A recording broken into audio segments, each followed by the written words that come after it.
Hey alle Sarpsborg-fans. Lige en hilsen her fra varmen. Jeg vil bare sige tusind tak for den fantastiske støtte, vi har fået i år.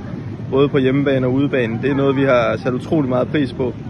Og så vil jeg sige tusind tak, fordi I har valgt mig som årets spiller for i år. Det er noget, jeg er virkelig stolt af og virkelig glad for.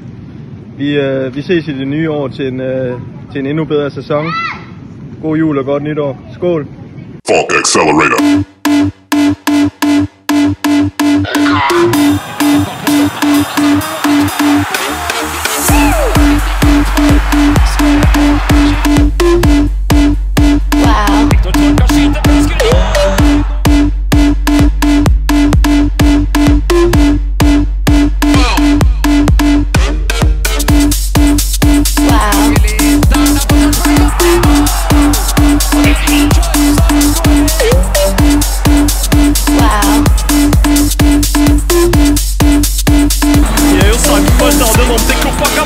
For et øyeblikk der Viktor Torp, Lundqvist og de andre